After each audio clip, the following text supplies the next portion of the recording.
Good afternoon, everyone. Actually, no, good morning, everyone. It's Michael here from Bosanoff Mortgages, Mortgage Advisor, Mortgages Made Easy. Look, I just wanted to take some time today and talk to you. It's going to be a little bit of a different video. Just wanted to explain if you've got pre-approval from the bank to buy your first home, what you need to do to get your offer accepted on a property. So I just thought I'd take some time and explain that. So just thought I'd start. I've got a very good home buyers chart here. So if you'd like a copy of that, just put a comment in the comments, or send me an email, and I'll be happy enough to email that out to you. So I'm going to start from the point of view that you've already got your pre-approval from the bank. Your application's been submitted, been approved, and you're now ready to go and look at open homes and find your home. And that's the stage I like to call let's go shopping for a house. So the first thing you've got to do is identify, the basics: what area you want to live in, what sort of house you want, what's your non-negotiables that the house must have, and what are some of the things that you can forego. So that's a really important part of the process. Just so you can know what you're looking for. Otherwise, you can be driving around on a Sunday going to many open homes, and then you realize once you're there that house wasn't for you, that property wasn't for you. So do that first. That's a really good idea. One of the first things I say to my clients is, this is the time now to speak to your lawyer. You've got your pre-approval letter from the bank. It'll probably have some conditions in there. So if your mortgage broker hasn't explained that to you, I always explain it to my clients what the conditions are. Speak to your solicitor to also go through it, and just find out from your solicitor, how's this going to work? What sort of information do they need? If you're going to be using KiwiSaver as part of your deposit, how long do they need to access that? Because sometimes it can take up to 4 to 5 weeks for them to get that. So you've got to factor that in with a settlement date. Settlement date being the day you actually get the keys for the property. So things like that, the solicitor will talk you through.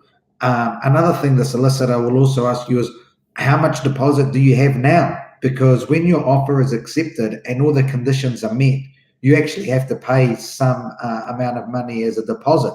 And if, again, you're reliant on KiwiSaver for that, the solicitor is going to have to do some work to get that accessed.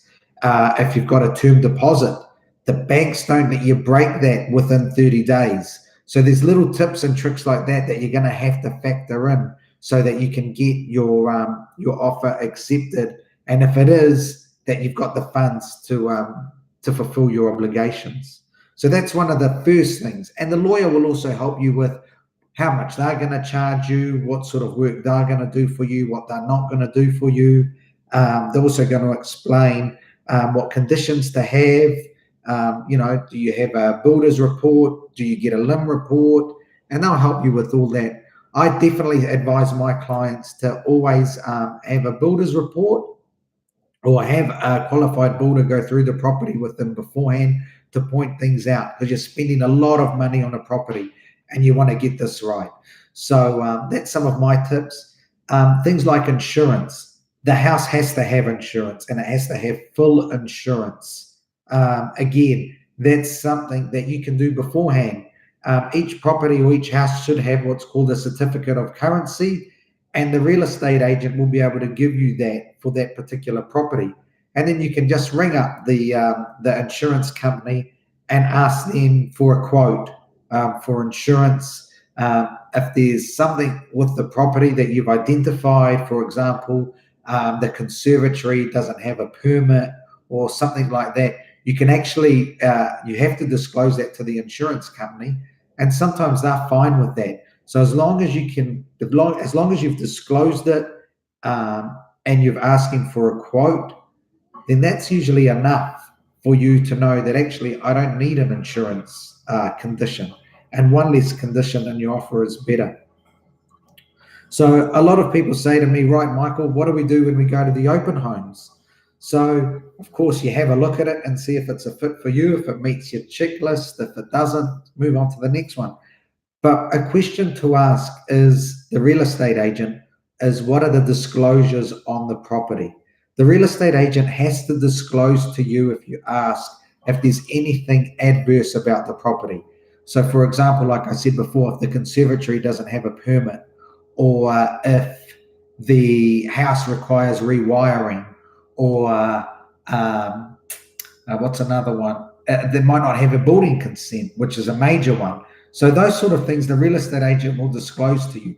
And then it's up to you to decide how you're going to fix them. If it requires legal work, your solicitor will help with that. If it requires cosmetic maintenance or renovation, you might need to replace the roof. The bank will not lend you extra money on top of what they're lending you to replace the roof. So you may have to lower your deposit. So things like that is really critical, that you find out what are the disclosures on the property. So that's really good. If you're putting an offer on a property and your total deposit is less than 20%, you would have probably been told by your mortgage advisor, mortgage broker, or the bank that you're going to require a registered valuation. So it pays to find out who can do that registered valuation prior, and of course, how much it's going to cost, but more importantly, how long is it going to take? Because that's going to dictate the working days you have to fulfill that condition. At the moment in Wellington, it's taken between 5 to 7 working days, not only to complete the valuation, but to then get it to the bank so they can sign off on it. So there's a bit of a process around any of these conditions. So you want to make sure that you've got time for it to be completed, time for you yourself to review it, and then time to provide it to the bank. So the more time you allow, the better. However, the real estate agent will be putting pressure on you to have as little time frames and as little conditions as possible.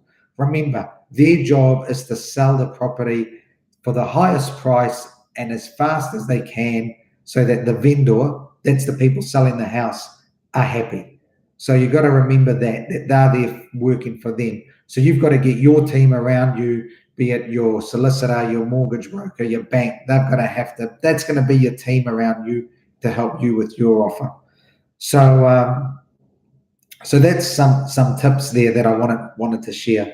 If your offer is accepted, then you move straight away into the ticking off those conditions.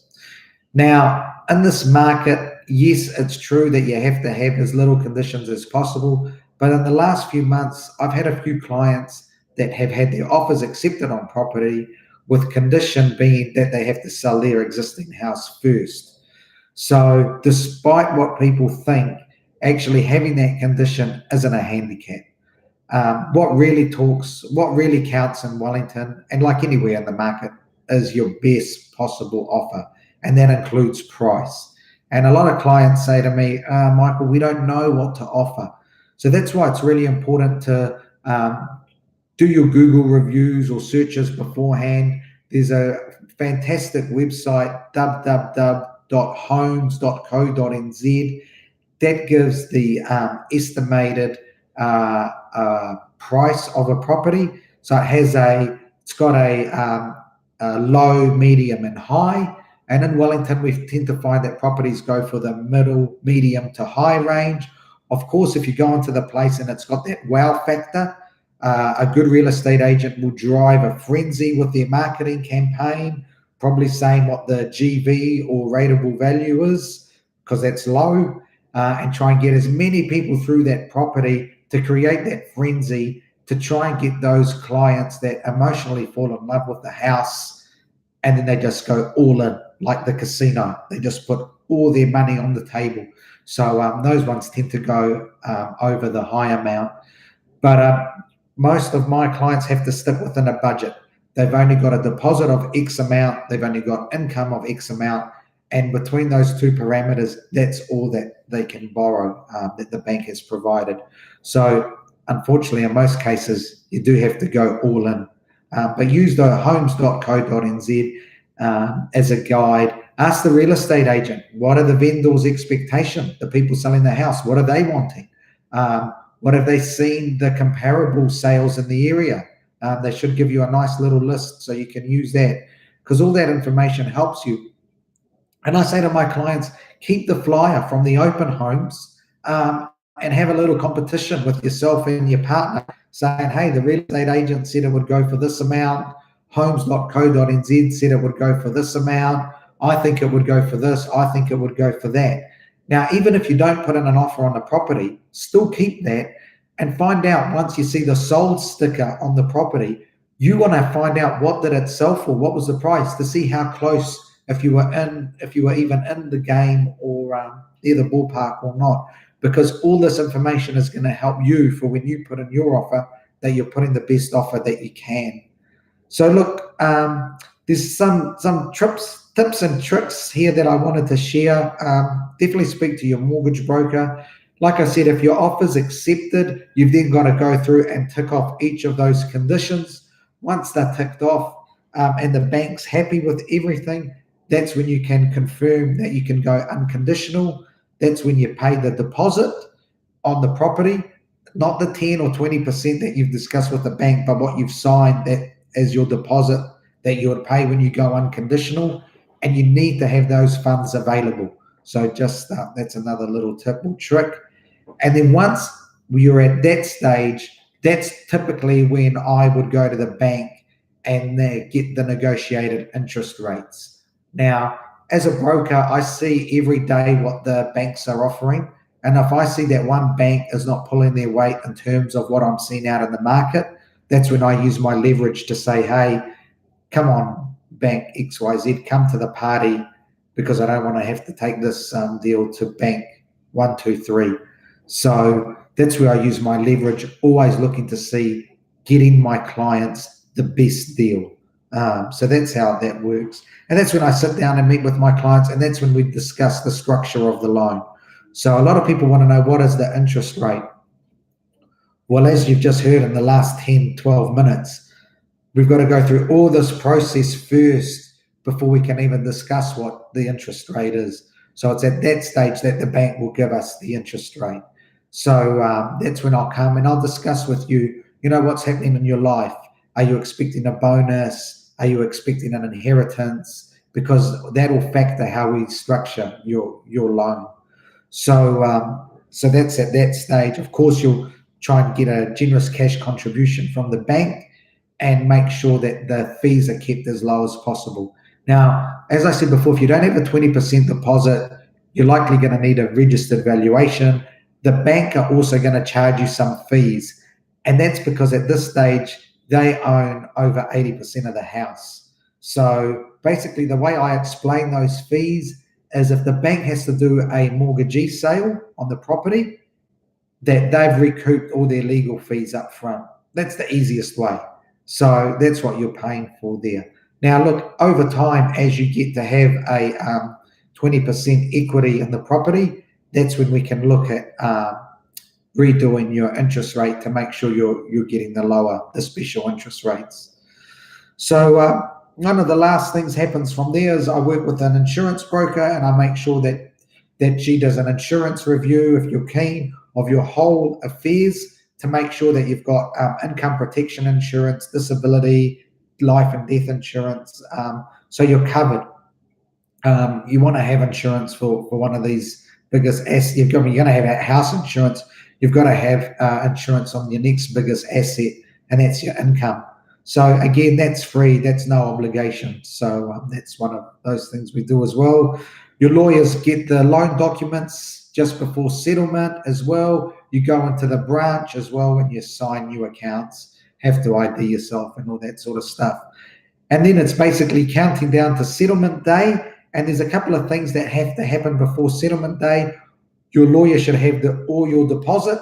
So by that stage, they should have your KiwiSaver, any Home Start grants, any additional money you're putting in should all be sitting in your solicitor's trust account before settlement date. So on settlement day, when the bank is ready to give the money into your solicitor's account, everything is ready to happen as quickly as possible. Now, before that, I always remind my clients to make sure you do a pre-settlement check of the property. You don't want to do this too early, and you don't want to leave it the day before, because you want to go and see the property just before you go into it. Because if you identify any problems for example, the hot water's not working, the shower's not working, the oven's not working, the lights aren't working, you need to go to your solicitor straight away. And if you've left it to the day before at 5 o'clock, your solicitor is not likely to be working. You're not going to be able to get hold of them to remedy it before everything goes through on a Friday morning. So that's another little tip or trick. So look, if you've got any comments, any questions, feel free to put it in the comments to this video. Anything we can do to help people be fit and confident in buying a house is something that I really am feel strongly about. So that's why I've taken a little bit longer today to explain this entire home buying process from once you've got your mortgage pre-approved. And look, with the right team around you and the right support, it's really easy. No one's out there to shaft anyone or do anything dodgy. We all live and die by our reputations in this business. So it's really important that you get the right advice and the right people helping you.